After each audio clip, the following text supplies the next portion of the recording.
Hello, this is Drake, and I have a video today for you about a book I recently finished. And that book is Finding Lights in a Dark Age by Chris Mage. And this is an author I have already read one book of called Small Farm Future. And I was pretty much tracking this book when I knew this was coming out. And I think I got it on its release day or pretty close to it just less than a week ago. And part of the reason I was tracking it so closely is because from reading A Small Farm Future, which is also published by Chelsea Green, which is really a publisher focused on like sustainability, farming, gardening, kind of things in that direction. His Small Farm Future was one of the books that really captured where I think things are in the present as far as dissolution of political structures and how to cope with that, basically. And his argument, as you can tell from the title, is that going into the future, things are going to relocalize, things are going to distribute authority, it will end up that way because power structures will not be able to maintain control. And people actively work against them, and then it will, society in especially Western Europe and the United States, which is really his focus, and in the end, that's really my focus because that's where I'll be living. Society will go back to smaller scale, localized living. I think you could, ideally, it's kind of a hopeful thing as well as just a necessary coping mechanism. And that was a few years ago. He got into a spat with George Monbiot, and he wrote another book called Saying No to a Farm-Free Future. That seemed kind of like a polemical work. I wasn't really interested in that. But this one was something genuinely new, at least showing the development of his thought. And the question on the back here that leads it is, what if the abundance we really need is an abundance of community? And this book, it turns out, is in conversation with other books I've read recently, like The Dawn of Everything by David Graeber and David Wengrow. It's in conversation with Nate Hagen's podcast, The Great Simplification, which actually is mentioned in here. James C. Scott is mentioned in here, which is one of my current reads. So his background reading has been kind of in the same solar system as mine. But I read this book pretty quickly. I read it in about 3 days, and I did really enjoy it. And this is also in the background of just recently, in the last month or two, reading these two books. Paul Kingsnorth, Against the Machine, which Paul Kingsnorth is also referenced in the Chris Mage. And then this book, which is oddly not mentioned in really any of the ecological reading that I've been doing lately, but it should be. It should be mentioned. And that's maybe a gap in the current conversation of the handful of books that I've been reading that have been published in the last, 20 years, let's say. But at least Derek Jensen is onto this, which, incidentally, I haven't read any of his books. But, so specifically about this book, what did I appreciate about it so much? Well, one thing I appreciate is that he's coming to this book with 20 years of actual lived experience of running a small farm. And he uses anecdotes throughout this book to emphasize certain points that he makes. And I think that's a very effective way of giving himself a kind of justified authority. He actually knows what he's talking about.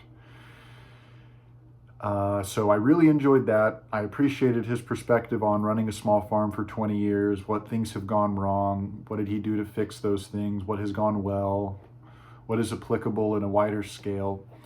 That gets me to the second thing I enjoyed most about this, is that this is not systematic. This is not, hey, this is what works for me, so this will work for you if it's more abstracted or generalized. He's very careful to make the point that that is basically what got us here. You know, having golf courses and lawns cover the vast majority of the urban, suburban world is the kind of thinking that got us to, you know, biosphere collapse and dissolution of our ecological foundation of life. And I think that's very effective.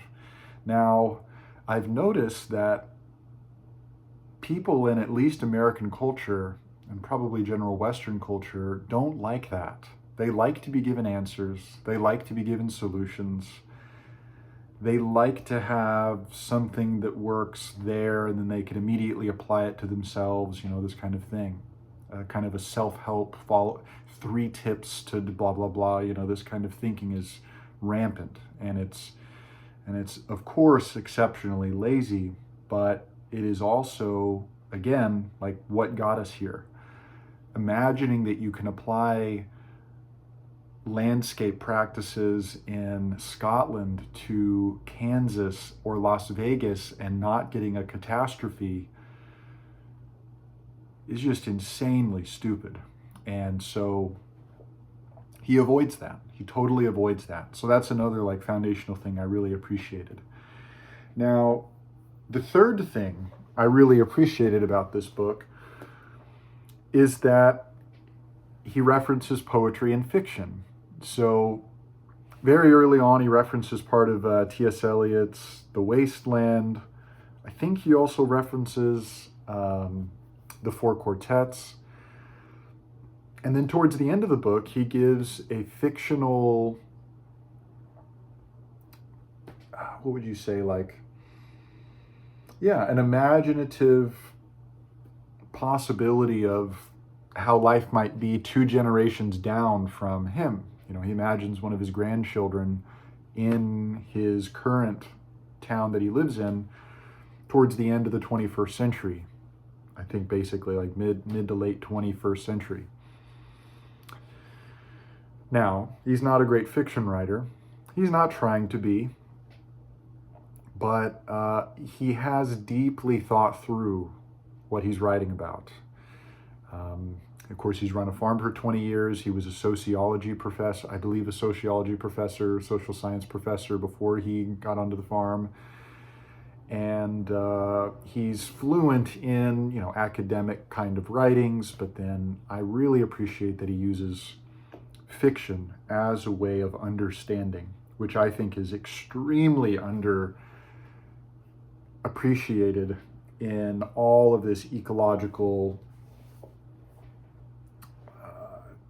discussion. Now, that is another thing that Columbus and Other Cannibals does well. He ends the book with a 20-page poem that really I think is beautiful. It's a beautiful poem. And that's part of the cure. I think that's part of the cure. You know, I can say as an English teacher, English class, probably in the running with the other arts, are the most disrespected and least valued subject because it can't kill people. You know, it doesn't make money, it can't kill people. Therefore, it's not very highly valued in American society. But because of that, I think it's the cure. So yeah, I mean, reading this book confirmed to me that Chris Smage is really one of the more reasonable people, imagining, well, first explaining where we're at, kind of how we got here, not super into how we got here, but he has his own personal theories that he shares, which I appreciate, you know, at least, okay, well, maybe it's partially this, maybe it's partially that. But then he also has some really practical, down-to-earth ways of living, of how to go forward. what to do with your life. Especially, he is thinking a lot about, well, what are younger people supposed to do? He's very aware that he was born at a fortunate time, got land when it was very, very cheap compared to what it is now. And he tries to live his life with that in the front of his mind so that he doesn't end up as a, really narcissistic baby boomer, kind of typical generational narcissism. So, yeah, I hope more people read this book. I hope it becomes fairly well known. I do always, for anyone who I think would actually read it or get along with it, I think A Small Farm Future is an excellent starting point to figure out like what's wrong with how we're living today, and then what's a possible way of fixing it going forward, at least on a small scale, which I think, small is beautiful in E.F. Schumacher's terms. But yeah, finding lights in a dark age. Now, what I think is funny about that is that I am currently doing some reading in the Middle Ages. But before I get to that, another two books that I'm planning on reading soon, at least on the top of the reading list in this ecological trajectory, sustainability trajectory. If you've been following what I've been reading for the last few years, you've noticed that, every month or two I've read a new book that has given me a lot of insight on what's wrong with how we're living, how did we get here, both philosophical, ethical, economic reasons, and then like where do we go forward from here? How do we heal ourselves and the world? And so my next couple books, at least that I would like to get to, both happen to be more in the direction of like a kind of a philosophical turn, more idea-based rather than necessarily practicality. And they're both books I got pretty recently. And those are Hans Jonas, The Imperative of Responsibility, In Search of an Ethics for the Technological Age, which was put out in the 80s, I think. It was written in German before it was translated. 1981, and then 1984 was the English translation, which this, of course, is. So what I'm interested in about this one is that he was thinking about our own destruction of the environment, mass species extinction, climate change, but also he was thinking about nuclear technology, which was designed for killing, and then computation and all this kind of thing that was really just getting going when he was writing this, but I think he had a clear idea of where it was headed.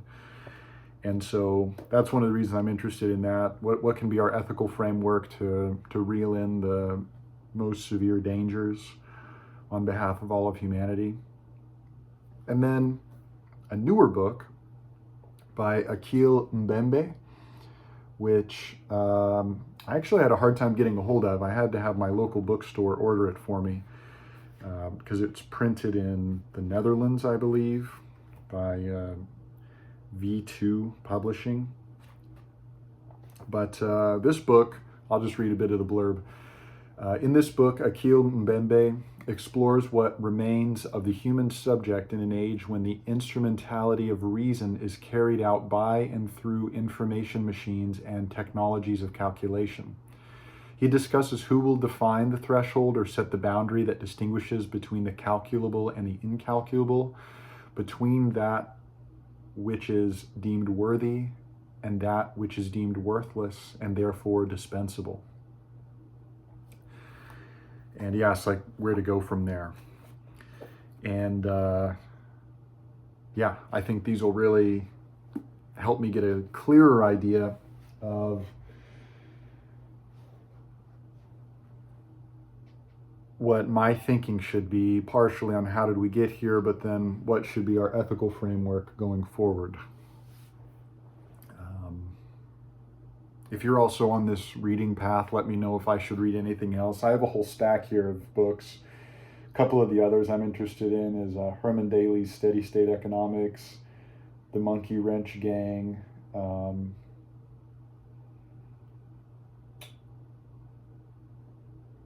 Ecological Imperialism by Alfred Crosby, all sorts of stuff. So a lot of insightful reading ahead. Now, as far as what I'm currently reading, I figured I'd end the video with this, and you'll notice that these are pretty well placed to overlap with everything I've just talked about. So James C. Scott, this is my second book I've read of his. The first book I read, I just finished a little over a month ago, called Against the Grain. And this one, Against the Grain, was his last major book he wrote before he passed a few years ago. And then this was really his second to last major book he wrote. So I'm reading him in reverse publishing order, but I'm reading him chronologically in the sense of Against the Grain deals with the Neolithic period and how so-called civilizations grew and how they interacted with groups outside, pastoralists, nomads, this kind of thing, hunter-gatherers, horticulturalists. And then this book deals with the last 1,000 years or so. I've just really begun it, but it deals with Zomia, a mountainous region the size of Europe that consists of portions of 7 countries, who until recently have stemmed the vast tide of state-making to live at arm's length from any organized state society.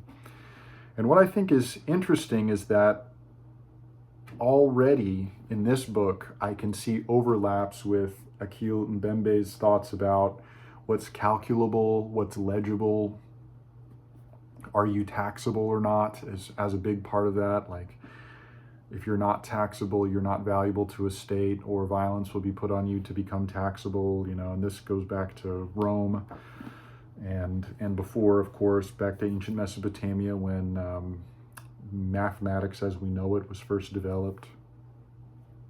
And then, what else am I currently reading is The Inheritance of Rome by Chris Wickham. And I'm chugging along a little bit faster in this one just because I've been so fascinated with the Middle Ages lately. And this book, interestingly enough, overlaps with a lot of what I just said, of the dissolution of the Western Roman Empire, gives possible reasons of why that happened, what were the main causal factors, what were the effects, what is the significance of this on the early Middle Ages from the 500s to 700s, which is what I'm getting into now, and I'm really excited for that.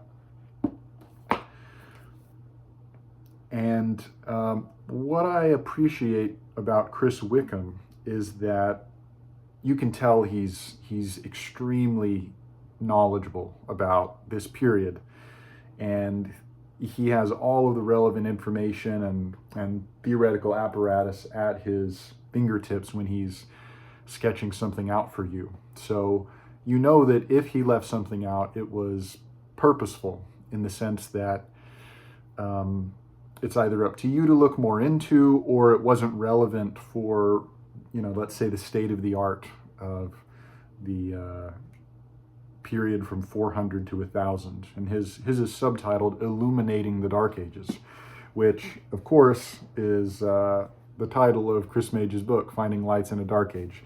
And Chris Mage does use Dark Age in, quotes, Dark Age, because in so many words there wasn't a Dark Age. And that's the joke with illuminating the Dark Ages. Talking about barbarians in quotes, of course, too, and that goes back to James C. Scott. What were barbarians? They were people who didn't accept being dominated by states or civilizations with, slavery and mass-scale warfare and serious epidemic diseases and so on and so on. And so, yeah. Just so happens that a lot of my reading ends up circling around something. And, I wonder, what am I going to do with all this? But one of the things I did do is I was doing some research into PhD reading lists for medieval history, European medieval history, and with kind of an interest of the global Middle Ages. And I basically wrote myself my own PhD reading list, kind of a curriculum for myself. Partially books I own. I rearranged my history shelf back here, but also some books I'm still on the lookout for. Now, basically, from what I can gather, at least in the classics sense, because when I was reading a lot of these PhD reading lists, it would say, okay, choose 2 of the classics and then read some of the more up-to-date scholarship or some of the more recent scholarship in conversation with the classics. And I think based on what I currently have, I could get a PhD in medieval history, at least in the sense of the classics, and then you read other articles and so on, which is reassuring to me, because that's one of the other things I've been thinking about with contemporary higher education, is that it is in such a bad state that I think one of the ways going forward will be, kind of, I'm trying to think of a good word for this. I was thinking of like shadow PhDs, like basically people developing themselves in such a way that they're operating at the level of a PhD student, but it's self-motivated, you're an autodidact, a self-learner, however you want to phrase it. And that really appeals to me, because the idea of going back to school, both financially and just,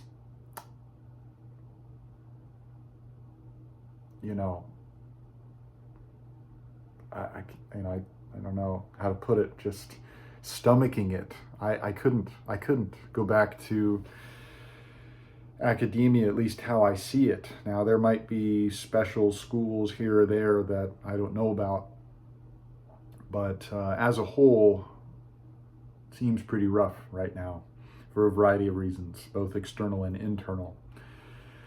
So this idea of, like kind of an imaginary, that's the thing, not really imaginary, but like kind of a shadow PhD, what would that require? Is it possible?